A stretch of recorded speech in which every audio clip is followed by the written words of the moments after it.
Et yo tout le monde, c'est Maxigame, j'espère que vous allez bien. Aujourd'hui on se retrouve pour la première critique ciné de notre chère chaîne. Incroyable, le début, je l'avais promis, elle est là, vous la voyez, elle est là, elle est belle, elle est toute mimi, c'est incroyable. On commence directement avec 10 films, ça fait beaucoup. On commence avec une saga complète, on commence avec les Fast and Furious. Et oui. Et évidemment, du coup, je me les regarde tous. Hein. Je viens justement de finir le premier film, enfin de refinir pour la au moins cinquième ou sixième fois le premier film de la saga, qui est très sympathique. Hein, voilà, pour faire très rapide, très sympathique mais avec des défauts. Donc, nous sommes partis pour cette première petite critique de Fast and Furious, ou The Fast and the Furious en anglais, ou Rapide et Dangereux pour les Canadiens avec un accent dégueulasse, hein, c'est incroyable. Sorti, alors, au Québec, aux US, c'était le 22 juin 2001, chez nous en France, ainsi que dans le reste de la francophonie, enfin, France, Suisse, Belgique aussi. C'est sorti en septembre, fin septembre, et c'est réalisé par Rob Cohen, un réalisateur pas fameux du tout, plutôt doué pour les nanars, voire les navets, hein, je veux dire, typiquement les deux seuls films assez intéressants de sa filmographie, c'est Fast and Furious et Triple X, qui ont tous les deux un lien, un petit point commun, c'est les sensations fortes et un de ses acteurs principaux, Vin Diesel, puisque oui, ici nous allons avoir évidemment Vin Diesel, hein, c'est le début, avec Paul Walker, le regretté Paul Walker, malheureusement décédé de nos jours. Et vous allez avoir aussi Michelle Rodriguez en femme badass, garçon manqué, comme à peu près 90% de ses rôles, pour pas dire plus. Et Jordana Brewster, qui est une actrice que j'apprécie particulièrement. Et non, avant la vanne, c'est pas que pour le physique. Enfin bon, voilà. Donc, Fast and Furious, qu'est-ce que je pourrais en dire? C'est une bonne série B. C'est typiquement la série B, la série B bas budget qui a eu un succès plus qu'étonnant, qui était totalement imprévu. Hein. À la base, c'était le petit film pour combler en attendant le début des blockbusters. Parce que oui, c'est quand même, le but était quand même d'aller au cinéma. Hein. Et le film a cartonné, particulièrement par rapport à son genre. Hein. Je veux dire, la course de voiture. La course illégale, c'est quelque chose qu'on voit très rarement, pour ne pas dire jamais. Ça a eu un petit essor quand même, hein, après la sortie de la saga, enfin après le début de la saga, mais rien qui n'allait à leur niveau, et là c'était pour une partie assez médiocre. Hein. Donc celui-là, vous avez passé un bon moment devant, même si on n'aime pas trop les courses de voiture, il y a quand même moyen de passer un très bon moment devant. Il y a de très bonnes scènes d'action qui vont marcher très bien. Pas dans beaucoup on va dire des versions Wish, on va dire, visibles. Alors, pour vous résumer le scénario, commençons déjà par là, ça serait bien. Nous allons suivre Brian Earl Spillner, un employé d'un garage mécanique, un garage d'auto en fait tout simplement, qui va finir par se rapprocher de Dominic Toretto, un grand coureur de course de rue de Los Angeles. Le tout évidemment en essayant de draguer sa sœur, parce que comme on dit, sinon il n'y a pas de drama et c'est pas marrant, et qui va finir en fait par se lier d'amitié et rentrer un peu dans son univers.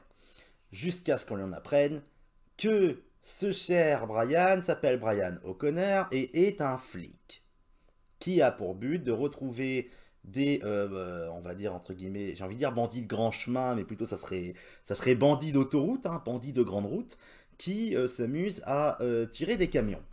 Bon, c'est un scénario comme un autre, et le tout évidemment basé sur un sport extrême. Et si je dis ça, c'est pas pour rien. euh, qui est donc du coup forcément la course automobile et la course illégale.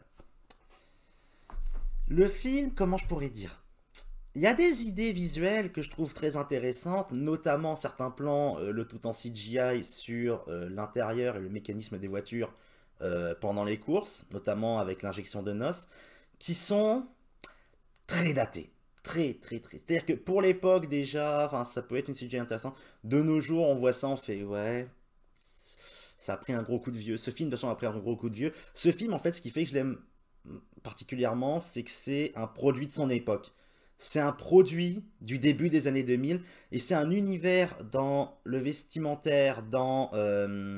comment je pourrais dire ça? Bon, les coupes de cheveux, tout simplement, c'est quelque chose qu'on voit très peu. Il y a très très peu de films du début des années 2000 qui montrent en fait cette époque, qui ont marqué. En tout cas, c'est très très rare que j'en entende parler, pour ne pas dire jamais. Et c'est un des seuls en fait qui montre cette époque, même dans la musique. La musique, hein, c'est une bande son extrêmement, on va dire, alors beaucoup de rap. Mais alors rap US, West Coast des années 2000, assez spécial, disons-nous. Hein. Disons que c'est du rap, on l'écoute aujourd'hui, on se demande pourquoi on écoutait ça. Hein. Vous savez, c'est un peu comme quand on écoute du Camaro de nos jours. On se demande comment on a fait pour danser là-dessus. Bon, c'est comme ça. Ce sont des choses qui arrivent. On prend un coup, enfin, certains prennent un coup de vieux, hein, parce que bon, je suis un petit peu trop jeune pour pouvoir dire cela, tout simplement. Mais voilà, c'est vrai que c'est un produit de son époque qui est extrêmement intéressant, avec des acteurs méconnus, totalement méconnus, mais qui ont... C'est bizarre parce qu'en fait, il y a beaucoup de scènes où quand tu regardes, tu te dis putain, c'est mal joué. Mais en fait, ça passe. Il y a un côté assez véridique. Par exemple, tout l'attachement aux voitures dans ce film sont extrêmement... font vrai et en fait sont vrais. Par exemple, vous regardez juste ici, vous allez avoir une voiture qui est la voiture de Brian O'Connor au début du film. C'est la vraie voiture de Paul Walker. Littéralement, les mecs en fait ont pris leur vraie bagnole pour faire le film.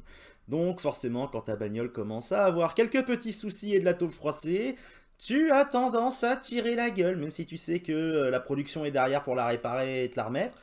Bon, tu tires la gueule en fait. Et c'est vrai qu'il y a un côté un peu réaliste dans l'attachement et dans la conduite aussi forcément, puisque il me semble que pratiquement tous les acteurs font leur propre cascade et font leur propre conduite.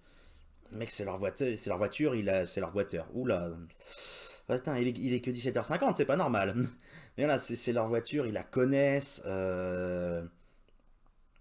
Donc il y a vraiment une conduite, enfin la conduite dedans, c'est impressionnant quand tu dis que ce sont les vrais acteurs qui sont dedans. Il y a un côté un peu réaliste au film, hein, tout du long, que je trouve très sympathique.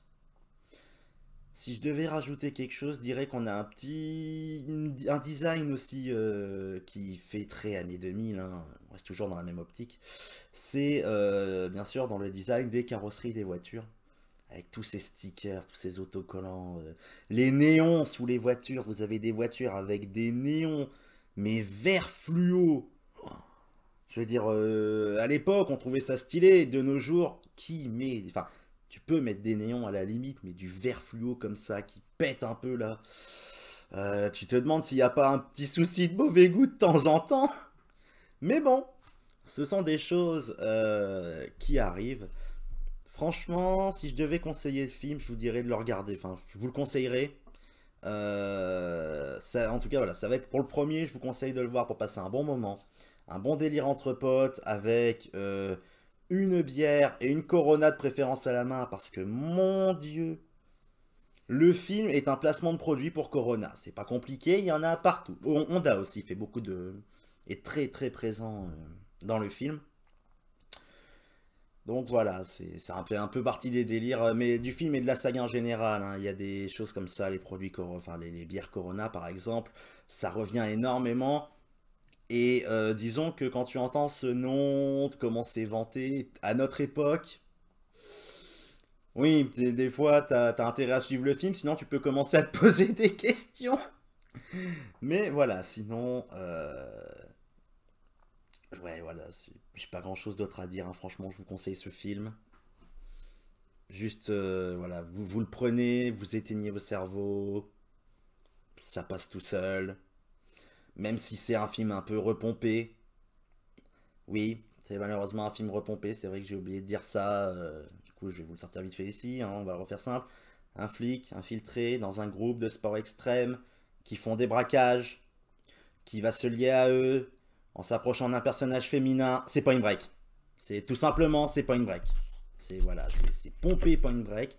Mais disons que ça a mieux perduré que Point Break, qui pour le coup est totalement une saga qui est morte. On a eu un remake en 2015, d'ailleurs qui était réalisé par. Alors attendez, parce que du coup je vais rechercher en même temps parce que je n'ai plus le nom du réal, mais qui est une catastrophe. Hein, ce réalisateur, c'était Erickson Core, qui est un tâcheron. Ce film était une daube. Franchement, Point Break, ne le regardez pas. Ne regardez pas Point Break. Et ce qui est marrant, c'est qu'il a bossé sur Fast and Furious, le premier. Donc bon, voilà. C'est comme quoi des fois les choses se rejoignent, mais n'ont pas la même réussite. Ça arrive. Voilà. Et sur cette petite info, nous allons en finir. Merci d'avoir regardé. Pensez à vous abonner si vraiment le début du contenu vous plaît. N'hésitez pas dans les commentaires à donner votre avis, que ce soit sur le film, sur mes vidéos en elles-mêmes, hein, pour conseiller qu'est-ce que je devrais changer ou autre, même si je sais que c'est très très très rustique et limite fait à l'arrache, hein, on peut le dire.